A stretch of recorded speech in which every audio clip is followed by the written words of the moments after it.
Welcome back दोस्तों। तो आज की इस वीडियो में मैं एक्सप्लेन करने वाला हूँ that time I got reincarnated as a slime का सीजन 4। तो जैसा कि सीजन 3 के बाद रिमुरु टेम्पेस्ट एक पावरफुल डीमन लॉर्ड बन चुका था और उसका किंगडम टेम्पेस्ट अब तक का एक स्ट्रॉन्ग नेशन बन गया है। लेकिन जैसे जैसे उसकी पावर बढ़ने लगती है वैसे वैसे उसके एनिमी भी बढ़ने लगते हैं। इसी वजह से सबसे बड़ा थ्रेट आता है ईस्टर्न एम्पायर से। सीजन 4 में आपको मिलेंगे नए कैरेक्टर्स और हर कोई अपनी स्ट्रेटेजी के साथ आता है, जिसकी वजह से रिमुरु को हर बार प्रूव करना पड़ता है कि वो सिर्फ पावरफुल ही नहीं बल्कि इंटेलिजेंट भी है। साथ ही साथ टेम्पेस्ट की ग्रोथ भी कंटिन्यू बढ़ती है, ट्रेड भी बढ़ते हैं, अलायंस बनते हैं और रिमुरु धीरे धीरे एक वर्ल्ड लेवल लीडर बनने लगता है। सीजन 4 में हमें देखने को मिलेगा एक सिंपल स्लाइम की जर्नी जो अब तक का एक ऐसा रूलर बन चुका है जिसको पूरा वर्ल्ड इग्नोर नहीं कर सकता। एपिसोड 1 की शुरुआत टेम्पेस्ट सेंट्रल सिटी ऑफ रिमुरु का सीन दिखाते हुए होती है। मैंसन के अंदर की तरफ सूना हड़बड़ी में भागते हुए कहीं जा रही होती है। साथ ही साथ उसके हाथों में एक लाल पाउच होता है। यहाँ तक कि वो रिमुरु की तलाश कर रही थी पर वो उसको कहीं भी नहीं मिल रहा था। फिर वो एक कमरे में आकर देखती है जहाँ पर शियोन और डियाब्लो थे। फिर वो उन दोनों से सवाल करने लगती है, क्या तुम दोनों में से किसी ने मास्टर रिमुरु को देखा है? जिस सवाल का जवाब देते हुए डियाब्लो अपनी एक्टिंग को शुरू करते हुए कहा, अफसोस आज मैंने उसे एक बार भी नहीं देखा।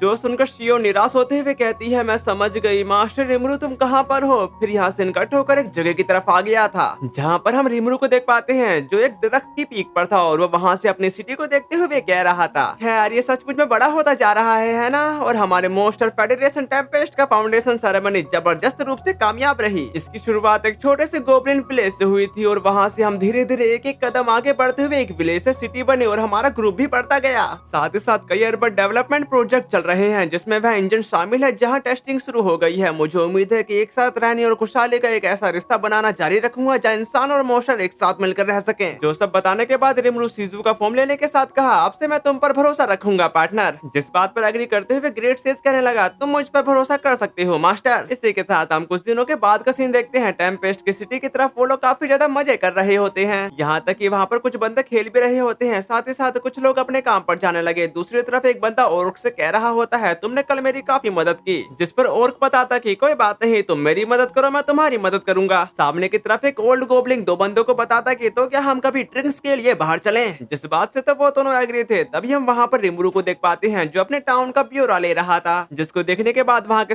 सारे लोग उसे गुड मॉर्निंग करने लगे थे। जबकि एक बच्ची बताते कि आपका आज का दिन काफी अच्छा बीते मास्टर रिमुरु, जिसके लिए रिमुरु उसका शुक्रिया अदा भी करता है। तभी अचानक से कुछ बच्चे उससे टकरा जाते हैं। उन बच्चों को यूं भागते देखकर वो उन्हें केयरफुल रहने के लिए कहने लगा, जिसके लिए वो बच्चे भी तैयार हो चुके थे। उसी वक्त टाकोयाकी का शॉप का ओनर रिमुरु को बुलाते हुए कहा, ये अभी अभी ग्रिल से ताजा निकला है, क्या तुम इसे टेस्ट करना चाहोगी और तुम इसे अपने साथ भी ले जा सकते हो। अब ये सुनकर रिमुरु काफी खुश हो गया था। फिर वो टाकोयाकी का मजा लेने लगा। तभी एक गोबलिन उनसे सवाल करता है, मास्टर रिमुरु क्या आप ये देखने आए थे कि आज सिटी में क्या हाल है। जिस पर एग्री करते हुए रिमुरु बताता है, आखिरकार इंस्पेक्शन करना भी काम का एक जरूरी हिस्सा है। इसी के साथ यहाँ सीन कट होकर इंस्ट्रक्शन साइट की तरफ आ गया था जहाँ पर रीगर्ड एक मैप को देखते हुए कह रहा था, ठीक है आज दोपहर इसे शुरू करते हैं। उसी वक्त वहाँ पर रिमुरु सबके लिए टाकोयाकी लाते के साथ बताता है, ओए ये रहा लंच बॉक्स, प्लीज इसको सबके साथ शेयर कर देना ठीक है। जिसके लिए गोबोकी उसका शुक्रिया अदा करता है और यहाँ पर काम चल रहा है मैजिक ट्रेन स्टेशन का। इसी के साथ रिमुरु के द्वारा लाए गए टाकोयाकी को समय बांट दिया गया था, जिसको खाकर वो काफी ज्यादा खुश हो जाते हैं। यहाँ तक कि रिमुरु गहरी गहरी सांस लेते हुए कहने लगा, लगता है हम यहाँ एक स्टेशन बनाने वाले हैं, है ना यार, इसे कहते हैं एक आदमी का सपना। उसको यूं खुशी के मारे झूमता देखकर रिगर्ड बोलता है कि ऐसा लगता है कि यूराजानिया स्टेशन के लिए पोटेंशियल साइट भी तय हो गई है। उसकी इस बात पर एग्री करते हुए रिमुरु कहता है, ऐसा लगता है कि अंडर कंस्ट्रक्शन न्यू पैलेस की पहली मंजिल से जुड़ा हुआ है और गेल्ड और बाकी सब अपनी पूरी कोशिश कर रहे हैं। टेम्पेस्ट और यूराजानिया साथ ही दूसरे नेशन आखिरकार ये सब मैजिक ट्रेन से जुड़ जाएंगे, है ना। जो सुनने के बाद रिगर्ड कहा, ना केवल आउटलाइन इंडियाज बल्कि सिटी का कंस्ट्रक्शन वर्क भी स्मूथली रूप से चल रहा है, जिसकी वजह से नए पार्लियामेंट हाउस का कंस्ट्रक्शन वर्क भी पूरा होने के करीब है। उसकी ऐसी बातों को सुनने के बाद रिमुरु कहने लगा, अरे वाह ये तो हद से ज्यादा खर्चीली चीज है। इस पे एग्री करते हुए रिगर्ड बताता कि हमें मास्टर रिमुरु की ग्रेटनेस के बारे में दूर दूर तक बात फैलानी चाहिए। उसकी इस बात पर रिमुरु का कहना है कि यार ये अच्छी बात है कि सिटी का डेवलपमेंट हो रहा है। तभी गोबक्यू का भी कहना है, वैसे मैंने सुना है कि इंजन को भी लगातार डेवलप किया जा रहा है। उसकी इस बात पर रिमुरु कहता है, हाँ तुम सही कह रहे हो, मुझे खुशी है कि तुमने ये बात उठाई। हमने गाबिरू और बाकियों की रिसर्च फैसिलिटीज को केव के बाहर शिफ्ट कर दिया है और तो 95 फ्लोर पर जमीन के नीचे सिर्फ खास मेंबर्स के लिए एल्फ टैवरन भी खोल दिया है। जो सब कहने के बाद वो तीनों ईवल की तरह हंसने लगे थे। तभी दूसरी तरफ एक एडवेंचरर नशे की हालत में उन गार्ड से कह रहा था, ये डंजन आखिरकार क्या बला है, यहाँ हर तरफ एनिमी ही एनिमी है और मुझे कोई रेयर गियर भी नहीं मिल रहा है। तुम्हारा इरादा हमें इसे पार करवाने का तो बिल्कुल नहीं है, है ना। उसकी ऐसी बातों को सुनकर वो गार्ड उससे कुछ कहने ही वाला था, लेकिन वो एडवेंचरर उसका कूलर पकड़ते हुए गुस्सा करने के साथ कहता है चुप रहो, यह तो बस एक धोखा है, तुमने तो बस एडमिशन फीस के नाम पर हमें लूट लिया है। छी, मैं तो भूल ही गया था कि मॉन्स्टर ऐसे ही होते हैं। उसकी ऐसी बातों को सुनने के बाद वो गार्ड काफी ज्यादा गुस्से में आ चुका था, लेकिन रिगुर उसे शांत रहने को कह रहा था। और यहाँ पर ये सब चल ही रहा होता है, तभी दूसरी तरफ हम बेनीमारू को देख पाते हैं, जो उन्हें देखते हुए कह रहा था क्या गड़बड़ है और यहाँ पर क्या हंगामा हो रहा है। बेनीमारू की आवाज को सुनने के बाद वो एडवेंचरर अभी उस पर गुस्सा करने ही वाला था, लेकिन उसकी शक्ल को देखने के बाद वो काफी ज्यादा घबरा जाता है, जिसके बाद वो वहाँ से दुम दबा के भाग गया। उसको यूं भागते देखकर बेनीमारू कहने लगा आखिरकार उसे क्या हो गया। वहाँ के इस शोर शराबे को सुनने के बाद रेमुरु वहाँ पर आते के साथ कहने लगा क्या बात है, क्या कुछ हुआ है। जिसका जवाब देते हुए रिगुर बताता है कि यह डंजन चैलेंजर्स के साथ एक समस्या है। वे शिकायत कर रहे हैं कि बार बार कोशिश करने के बाद भी सेकंड फ्लोर तक नहीं पहुंच पा रहे हैं। आजकल ऐसा बहुत हो रहा है। जो सब जानने के बाद रेमुरु उससे माफी मांगते हुए कहता है क्या ऐसा है तो तुमको इसमें घसीटने के लिए मुझे माफ कर देना। इस पे रिगुर कह रहा था कोई बात नहीं, वह तो बस नेट पैकिंग कर रहा है। उसकी ऐसी बातों को सुनने के बाद बेनीमारू कहता है हारने के बाद उदास हो जाना काफी बुरा है। जिस बात का जवाब देते हुए रिमुरु बोला फिर भी अगर ऐसा ही सिलसिला चलता रहा तो इसका असर हमारे काम काज पर भी पड़ने लगेगा, हमें इस बारे में बात करनी पड़ेगी। उसके ऐसा कहते ही यहाँ से इनकट होकर क्लासरूम की तरफ आ गया था, जहाँ पर हिनाटा बच्चों को पढ़ाते हुए कह रही थी एलिमेंटलिस्ट ऐसे स्पेशल विजार्ड्स होते हैं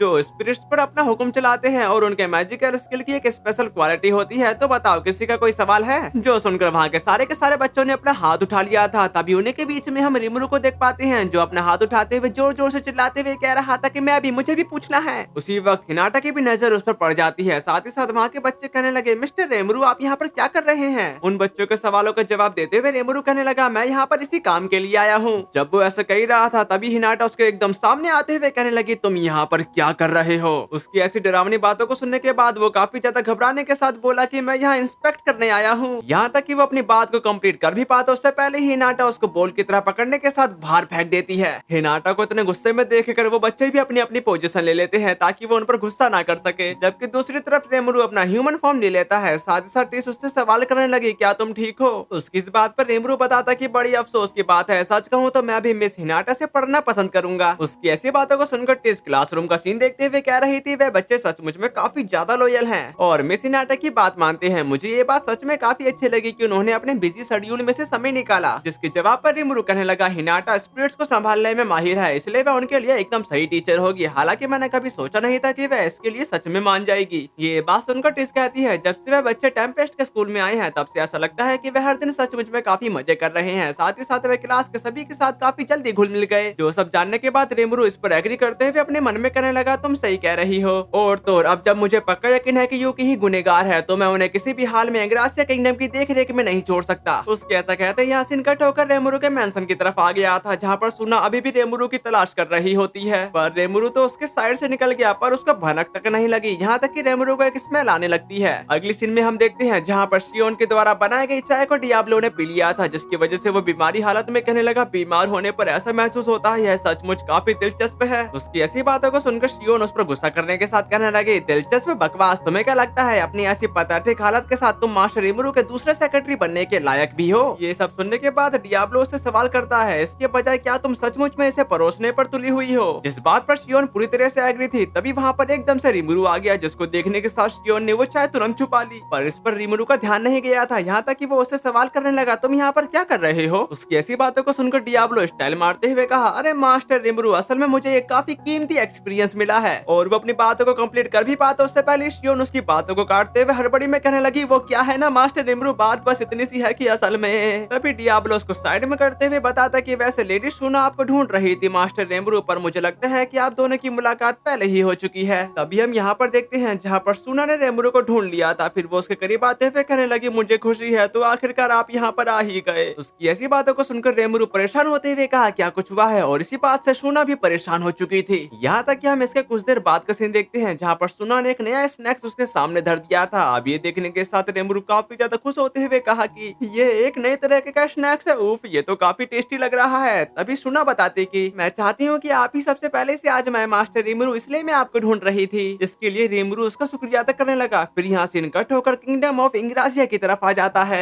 जहाँ पर काफी बारिश हो रही थी। फिर हम गिल्ड हेडक्वार्टर्स की तरफ आते हैं जहाँ पर यूकी कह रहा था तो फिर अब हमें क्या करना चाहिए। ऐसा लगता है कि डीमन लॉर्ड रिमुरु का मुझ पर शक होने लगा है, अगर हो सके तो मैं सच में उस स्लाइम से दुश्मनी करने से बचना चाहूंगा। उसकी ऐसी बातों को सुनकर लैपलेस कहने लगा मुझे लगता है कि उसे छेड़ना काफी बेकार आइडिया था, है ना। जो सुनने के बाद कगाली कही, क्या हिनाटा ने ही 7 डेज क्लंची को उकसाकर उसे डीमन लॉर्ड रिमुरु को खत्म करने के लिए नहीं कहा था, और क्या इसी वजह से तुम्हारी असलियत सामने नहीं आ गई। उसकी इस बात पर लाप्लेस बताता कि पक्का आपने कोई सबूत नहीं छोड़ा होगा, है ना बॉस। उसकी इस बात पर उसका बॉस बताना शुरू करता है, खैर मुझे लगता है कि मैंने जो कुछ भी किया वह सब उस दमराडा के जरिए किया, लेकिन क्योंकि मुझे मिस चीजू और उस स्लाइम के बीच के रिश्ते के बारे में पहले ही पता था, इसलिए मैं ईस्ट के उस मर्चेंट के साथ अपने ट्रांजैक्शन से इनकार नहीं कर सकता था। आखिर यहाँ तक कि जो कागज का मैं इस्तेमाल करता हूँ वह भी एम्पायर से ही बना होता है, और इतने सारे एडवेंचर्स वाले किसी गिल्ड के लिए यह सोचना ही अनरियल होगा, और ये दावा करना कि हमारा उनसे कोई लेना देना नहीं है। उनकी तरफ से सारे सर्कमस्टेंशियल प्रूफ लगभग पूरी तरह से मौजूद हैं। जो सब जानने के बाद कगाली कहती कि तो फिर क्या हमें प्लानिंग में बदलाव करना चाहिए, क्योंकि आप पर शक किया जा रहा है, इसलिए आप चीजों को जैसे हैं वैसे तो नहीं रहने दे सकते। उसकी इस बात पर यूकी बताता कि यह सच नहीं है, मुझे लगता है कि चीजों को जैसे वे हैं वैसे ही रहने देना ठीक है। हमें बस उन्हें यह सोचने पर मजबूर करना है कि अब दुश्मनी रखने की कोई जरूरत नहीं है, खासकर तब जब उनकी डंजन मैनेजमेंट टीम ने खुद हमसे कांटेक्ट करके हमारी मदद मांगी हो।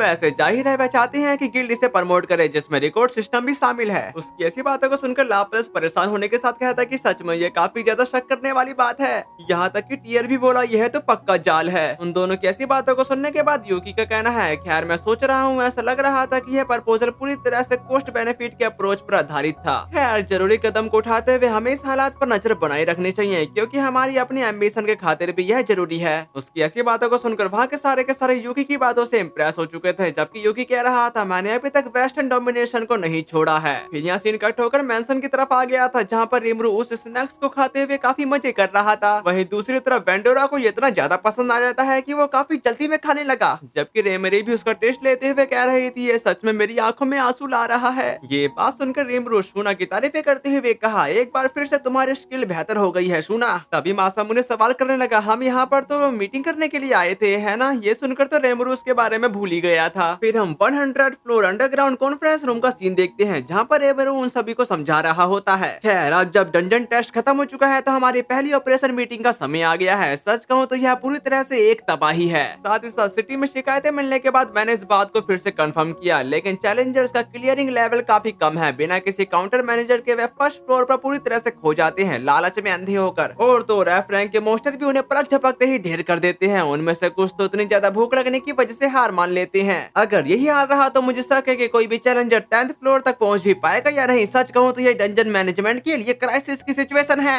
रिमरू की ऐसी बातों को सुनने के बाद वेंडोरा सामने की तरफ आते हुए कहने लगा, लगता है मेरे सामने आने का समय आ ही गया। तभी मियोमाइल का कहना है, मुझे लगता है कि इसका एक रीजन यह भी है कि अभी भी काफी सारे नए लोग हैं। जिस पर एग्री करते हुए रिमरू बता रहा था, मुझे लगता है कि इसे कैसे क्लियर करे, इस पर कुछ हिंट्स मददगार हो सकते हैं। और मुझे लगता है कि मेरे से एक मिस्टेक हो गई है। असल में इस बंदे का नाम मासामू ने नहीं मासायुकी है। फिर वो कहा, उस सिचुएशन में स्ट्रेटेजी पर एक कोर्स ऑर्गेनाइज करने के बारे में क्या ख्याल है। पर वो वेंडोरा का चेहरा देखने के बाद घबराते हुए कहने लगा, अरे बीच में दखल देने के लिए माफ करना, बस ऐसा लगा कि यह एक ऐसा टॉपिक है जिसमें मैं मदद कर सकता हूँ, इसलिए मैं खुद को रोक नहीं पाया। अब ये सुनने के साथ रिमरू कहता है, नहीं नहीं बेझिझक तुम कुछ भी कह सकती हो, और एग्जाम्पल के लिए किस तरह का कोर्स। जिस बात का जवाब देते हुए यूकी बोला, यह किसी वीडियो गेम के ट्यूटोरियल जैसा है, जिसकी वजह से यह आपको फाइट और ट्रैप का एक्सपीरियंस करने का मौका देता है, ठीक किसी हर्डल रेस की तरह। उसकी ऐसी बातों को सुनकर रिमरू इम्प्रेस हो चुका था, इसलिए वो और कुछ पूछता है, जिस पर मासायुकी बताता कि और क्या हो सकता है, हर फ्लोर पर पब्लिक हाउस और रेस्टोरेंट हो तो अच्छा रहेगा। साथ ही साथ मुझे काफी दिक्कत हो रही है क्योंकि डंजन में कहीं भी टॉयलेट नहीं है, और डिस्पोजेबल सेफ पॉइंट जैसी चीजें भी। साथ ही उन मोस्टर से मिलने वाले आइटम ड्रॉप्स के बारे में क्या ख्याल है जिन्हें तुम हराते हो। मासायुकी की ऐसी बातों को सुनने के बाद वो दोनों अमेज होते हुए कह रहे थे, ये तो इंटरेस्टिंग लग रहा है, ऐसे में मुझे लगता है कि मैं इसे कर सकता हूँ। दूसरी तरफ रिमरू बोलता है कि ठीक है, तो फिर तुम्हारी जॉब पक्की। लगता है मैं थोड़ा ज्यादा ही सख्त हो गया था, इसलिए हमारे ऑब्जर्वर मासायुकी को मेरा सलाम। जो सुनकर मासायुकी कहता है, नहीं यह तो बिल्कुल कुछ भी नहीं है। उसकी इस बात पर रिमरू बताता कि तुम क्या कह रहे हो, क्योंकि हम दोनों ही बड़े गेमर हैं, इसलिए मुझे खुशी है कि तुम यहाँ पर आ गए।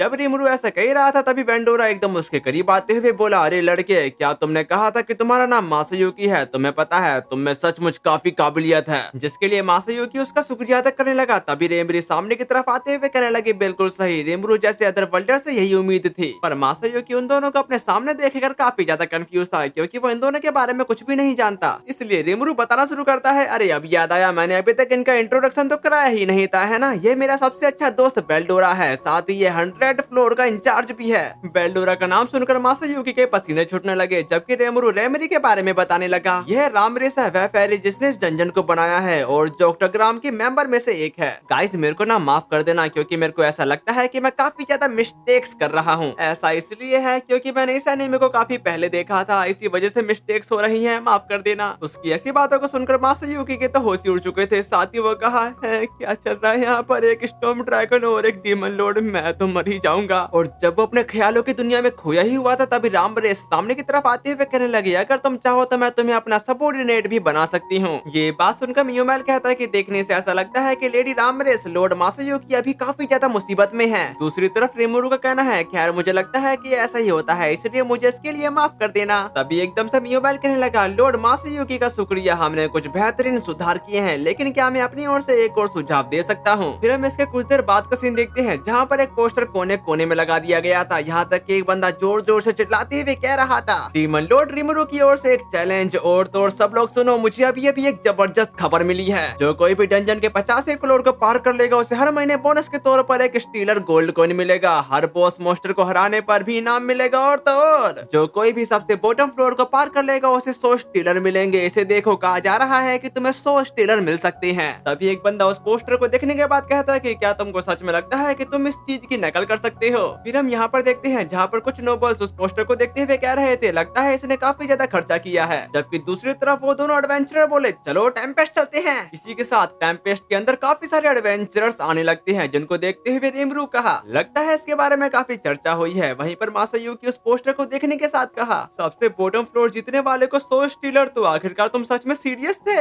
ये बात सुनकर मियोमेल कहता है कि आखिरकार हमारा निशाना एक नोबल है जो एम्पायर का काम करता है और एडवेंचरर को ऑर्डर देता है, इसी वजह से हम यहाँ कोई कटौती नहीं बरत सकते। इसके अलावा सबसे बॉटम फ्लोर की हिफाजत तो लॉर्ड बेल्डोरा कर रहे हैं। उसकी ऐसी बातों को सुनकर बेल्डोरा फ्लेक्स मारते हुए जोर जोर से हंसने के साथ कह रहा था मैं 100 रूप से ऐसा कोई भी नहीं है जो मुझे हरा सके क्योंकि मैं ग्रेट ड्रैगन रेस का क्रिएचर हूँ। जबकि रिमुरु बोला तो इसका कोई मौका नहीं है ना। इस बात से तो मियोमेल भी पूरी तरह से एग्री था। जो सब कहने के बाद वो इवल की तरह हंसने लगते हैं। तभी एकदम से रिमुरु मासायुकी से कहने लगा और इसलिए मैं तुम पर भरोसा कर रहा हूँ मासायुकी, हमें सच में जरूरत है कि टीम लाइट स्पीड हमारी पहचान बने और जबरदस्त धूम मचा दे। उसकी इस बात पर मियोमेल बताता कि आखिरकार हीरो की प्रमोशनल पावर सचमुच में जबरदस्त है और मुझे कहना ही पड़ेगा कि लॉर्ड मासायुकी के कारनामों को अपनी आंखों से देखना एक असली दावत जैसा होगा, जिसके लिए आखिर में मासायुकी भी तैयार हो चुका था। फिर हम इसके कुछ देर बाद का सीन देखते हैं जहाँ पर डियाब्लो ने रिमुरु को एक चाय सर्व कर दी थी और ये चाय किसी और ने नहीं बल्कि शियोन ने बनाई है। साथ ही साथ रिमुरु कुछ पढ़ते हुए कह रहा था पब्लिक हाउस की बिक्री बढ़ गई है, इसी वजह से अगर डंजन में और ज्यादा रौनक आती है तो इसका सिटी पर भी काफी अच्छा असर पड़ना चाहिए। जिस पर एग्री करते हुए डियाब्लो का कहना है मुझे लगता है कि सब कुछ ठीक वैसा ही हुआ जैसा आपने प्लान किया था मास्टर रिमुरु।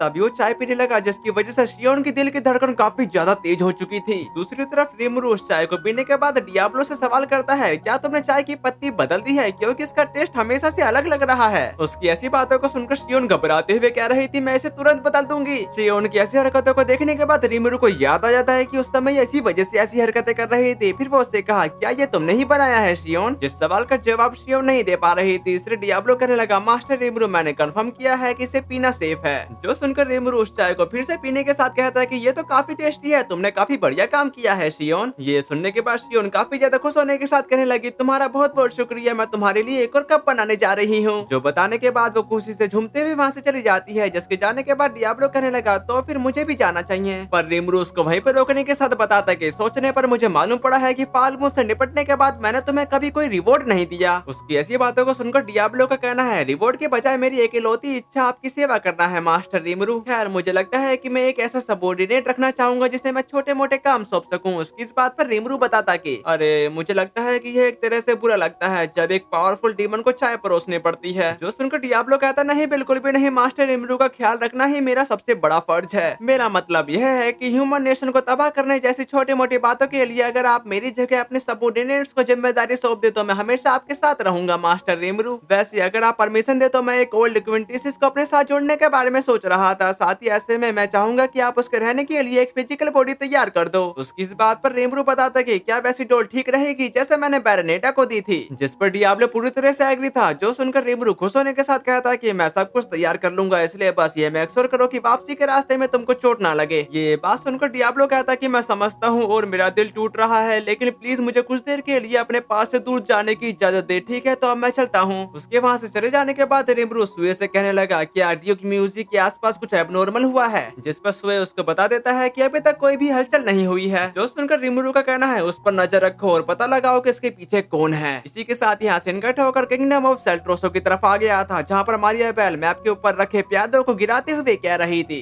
वेस्टर्न नेशन पर डोमिनेंस स्टैब्लिश करने पर हम एक कदम दूर हैं और हम काफी लंबे समय से रोसो फैमिली के शासन की स्थापना की दिशा में काम कर रहे हैं। फिर वो आखिरी वाले प्यादों को गिराने के साथ कहने लगी टेम्पेस्ट यह एक टेरिफाइंग कंट्री है। उसकी ऐसी बातों को सुनकर वो ड्यूक कहता है कि यह तुम्हारे लिए कोई प्रॉब्लम नहीं होगी, वैसे भी चिंता करने की कोई भी जरूरत नहीं है। ये बात सुनकर मारियाबेल कहती कि बेशक ये तो नेचुरल ही है ग्रैंडफादर, और यह है आपका जो कि एक फॉर्मर हीरो और हम सभी रोसो वालों के ग्रेट एंसेस्टर हैं। साथ ही साथ जीवन भर का सपना और मैंने कसम खाई थी कि इसे सच करने में मैं आपकी मदद करूंगी। उसकी ऐसी बातों को सुनकर ड्यूक बताना शुरू करता है तुम मेरी इकलौती उम्मीद हो, यहाँ तक कि ह्यूमन वर्ल्ड पर रूल करने वाला कोई डीमन किंग तो बिल्कुल भी नहीं होगा। यह काम वह है जो हम इंसानों को खुद करना चाहिए। और इसी सीन के साथ हमारा ये वाला एपिसोड खत्म होता है। तो आज की एक्सप्लेनेशन वीडियो आपको कैसी लगी कमेंट में जरूर बता देना, यहाँ तक कि एक प्यारा सा लाइक भी कर देना। तो फिर मिलते हैं, सायोनारा।